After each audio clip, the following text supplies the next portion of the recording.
India आजकल, सच खबर हर पल। मेरा नाम है IPS Yadav.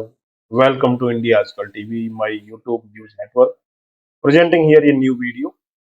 If you like, please share, subscribe, comment, comment in comment box only. Thanks. कुंभ महाकुंभ पहले क्या बौद्ध महोत्सव था? डॉक्टर राजीव रतन मौर्य, पूर्व संपादक, अम्बेडकर टुडे, प्रयागराज। महाकुंभ नहीं, बौद्धों की महादान भूमि। आज पेशे खिदमत है डॉक्टर राजीव रतन मौर्य, पूर्व संपादक, अम्बेडकर टुडे का लेख, जिसमें यह रहस्योद्घाटन किया गया है कि महाकुंभ 2025 बीसी पूर्व बुद्ध महोत्सव था, जिसको हिंदू धर्म मानने वालों ने चुरा लिया या समझो अपना लिया। प्रयागराज में लगने वाला कुंभ महाकुंभ को लेकर अनुयायियों के बीच पहले भी यह चर्चा होती रही है कि कुंभ बौद्धों की परंपरा रही है, लेकिन इस बार सोशल मीडिया के माध्यम से महान भाषा वैज्ञानिक राजेंद्र प्रसाद सिंह और बौद्ध विद्वान राजेश चंद्रा जी ने जो तथ्यों के साथ बात बताई है, वो लोगों के बीच तक पहुंची है कि यह परंपरा बुद्ध की रही है।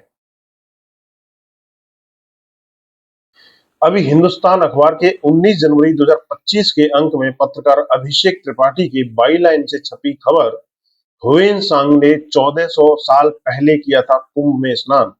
अखबार में लिखा है कि सम्राट हर्षवर्धन के काल में भारत आए चीनी यात्री ह्वेनसांग ने भी महाकुंभ स्थान पर पुण्य लाभ लिया था। ह्वेनसांग ने भी अपने यात्रा वृतांत में महाकुंभ स्थल पर इंसान ही नहीं, पशु पक्षियों में भी आस्था होने का जिक्र किया था। इसी अखबार में आगे लिखा गया है कि महाकुंभ के ऐतिहासिक पक्षों का अध्ययन कर रहे बीएचयू के प्राचीन संस्कृति और पुरातत्व विभाग के डॉक्टर सचिन तिवारी कहते हैं कि 629 से 645 ईस्वी के दौरान सम्राट हर्षवर्धन के शासनकाल में ह्वेनसांग ने उत्तर भारत की यात्रा की थी और अपने यात्रा वृतांत में इस क्षेत्र का उल्लेख करते हुए सिर्फ दो नदियों गंगा और यमुना के बारे में ही लिखा है। डॉक्टर सचिन तिवारी ने आगे बताया है कि ह्वेनसांग ने के विवरण में कुंभ में आए लोगों को शिक्षा प्रेमी, विनम्र, सज्जन और सरल स्वभाव का बताया गया है।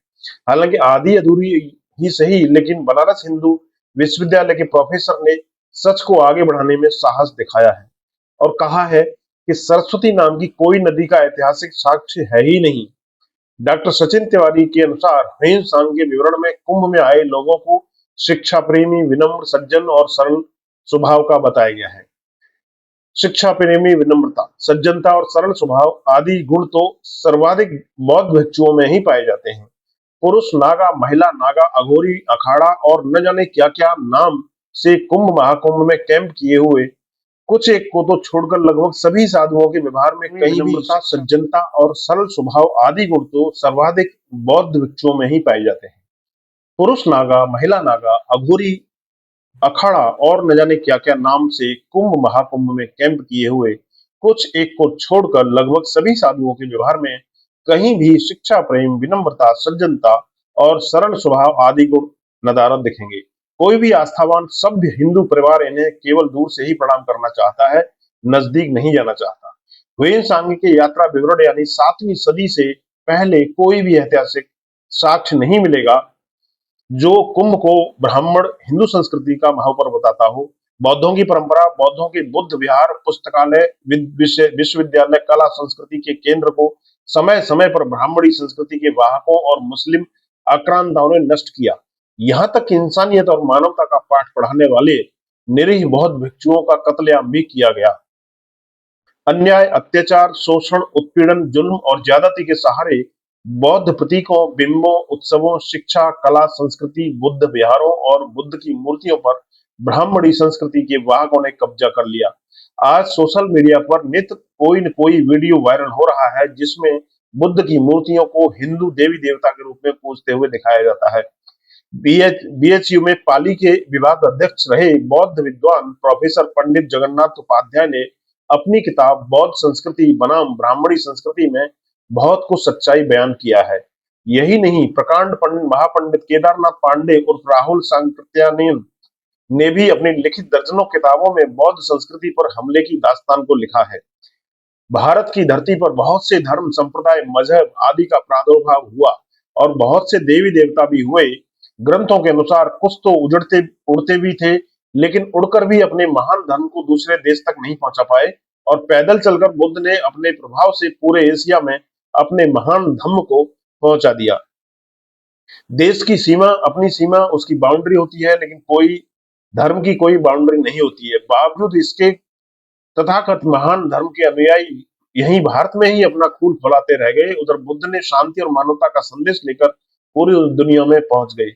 आज भी जब विदेश से किसी राष्ट्र या राष्ट्राध्यक्ष का भूमि भारत की भूमि पर आगमन होता है, तो कोई भी राष्ट्रपति या प्रधानमंत्री हो, उसका स्वागत बुद्ध की मूर्ति देकर ही करता है।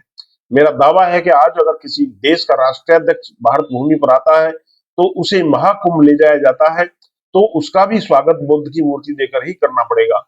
पूरी दुनिया के लोग भारत को बुद्ध भूमि के रूप में सम्मान देते हैं।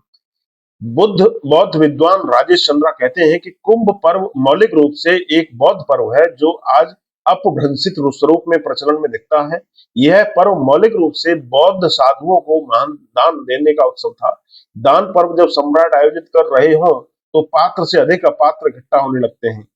यह अर्थशास्त्र का सिद्धांत है कि खोटा सिक्का असली सिक्के को चलन से बाहर कर देता है। अगर किसी की जेब में एक नकली और दूसरी असली मुद्रा हो, तो मुद्रा धारक का पहला प्रयास रहता है कि नकली मुद्रा चला दी जाए। इसी सरल से सिद्धांत के कारण नकली मुद्रा असली मुद्रा को चलन से बाहर कर देती है। कुंभ पर्व के साथ भी यही हुआ है। साधु से अधिक असाधु इकट्ठा होने लगे। श्रद्धा पर अंधश्रद्धा का प्रचार होने लगा। इतिहास पर मिथक हावी होने लगा। पराकाष्ठा यहाँ तक पहुंच गई कि कालांतर में बौद्ध उपासक उपासिकाओं तथा भिक्षुओं को बेदखल करने के लिए नग्न स्नान की परंपरा शुरू हुई। नतीजन साधुओं की कुटियां अखाड़े बन गई। इतिहास पर मिथक हावी हो गया। नग्न स्नान की परंपरा आज भी पूरी दुनिया में भारत का कितना अपमान कराती है कि हर भारत प्रेमी आहत महसूस करता है। नग्न स्नान की इस निर्लज्ज परंपरा ने एक महान आध्यात्मिक पर्व की आध्यात्मिकता और धार्मिकता को पूरी तरह से तार तार कर दिया है। और यह सब कुछ कथित धर्म के नाम पर हो रहा है, पूरे महिमा मंडन के साथ हो रहा है। किसी कथित धर्म प्रेमी में यह कहने का साहस नहीं है कि यह निर्लज्ज परंपरा कानूनन बंद किया जाना चाहिए।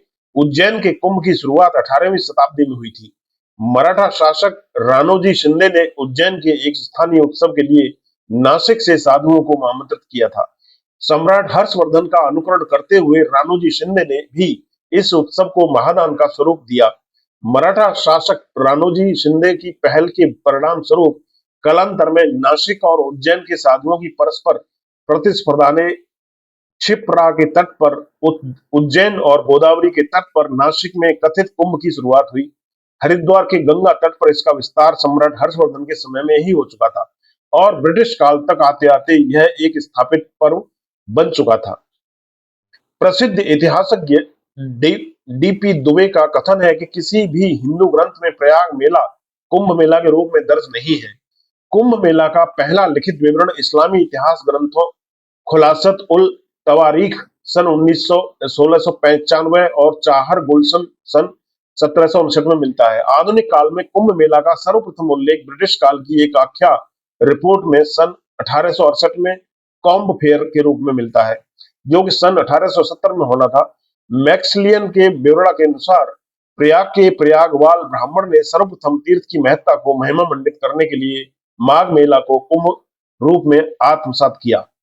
प्रसिद्ध भाषा वैज्ञानिक डॉक्टर राजेंद्र प्रसाद सिंह अपने यूट्यूब चैनल पर बताते हैं कि 7वीं सदी में ह्वेन-सांग अपनी भारत यात्रा के क्रम में प्रयागराज भी गए। प्रयाग, जिसे मुगल काल में इलाहाबाद के नाम से जाना जाता था, उस समय बौद्ध केंद्र था। ह्वेन-सांग ने लिखा है कि प्रयाग में 2 संघाराम थे। हीनयान बौद्ध वहां रहा करते थे और राजधानी के दक्षिण पश्चिम में चंपक वन था और उस चंपक वन में सम्राट अशोक का बनाया हुआ बहुत ऊंचा धम्म स्तूप था, जिसकी ऊंचाई उस समय से कम 100 फीट थी और नगर के पूरब में महादान भूमि थी, आज जहां कुंभ मेला आयोजित होता है।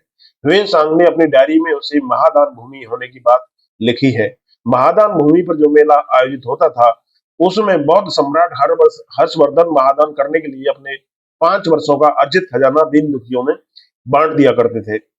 महादान भूमि पर आयोजन की शुरुआत बौद्ध मूर्ति के अलंकरण के रूप में हुई थी। ह्वेन-सांग ने यह भी लिखा है कि प्रयाग 2 नदियों के किनारे है। तीसरी नदी सरस्वती का उल्लेख न तो ह्वेन-सांग ने किया है और न ही वाल्मीकि और कालिदास ने ही किया है। वाल्मीकि और कालिदास ने बताया है कि प्रयाग में केवल 2 ही नदियां थी, एक गंगा और दूसरी यमुना। बहुत बड़े भाषा वैज्ञानिक किशोरीदास वाजपेयी ने लिखा है कि सरस्वती नदी उत्तर प्रदेश की सीमा में कहीं भी नहीं है। प्रश्न उठता है कि गंगा जमुना के संगम को फिर त्रिवेणी क्यों कहा जाता है? इसकी व्याख्या भाषा वैज्ञानिक के रूप में किशोरीदास वाजपेयी करते हुए लिखते हैं कि त्रिवेणी का मतलब 3 नदी नहीं होता, वेणी का अर्थ प्रवाह होता है, अर्थात इस प्रकार त्रिवेणी का मतलब 3 धाराओं का प्रवाह, न कि 3 नदियां। त्रिवेणी 3 धारा हैं, एक गंगा की धारा, दूसरी यमुना की धारा और तीसरी गंगा और यमुना की संयुक्त धारा यानी प्रवाह। यह होता है त्रिवेणी का अर्थ। इन ऐतिहासिक तथ्यों के आलोक में देखें तो आज का वर्तमान कुंभ मौलिक रूप से बौद्धों के द्वारा स्थापित महामोक्ष परिषद, जिसके द्वारा महादान भूमि पर आयोजित होने वाले महादान का एक महापर्व है। तो समय की मांग तो यह है कि इस पर्व को भारत पर्व बना दिया जाए, जहां समता, स्वतंत्रता, बंधुता, न्याय का उत्सव हो, क्योंकि यह भी दुनिया में एक अनुपम मिसाल है जहां बिना निमंत्रण के लाखों की संख्या में श्रद्धालु एकत्रित होते हैं। विविध भारत में दिखता है।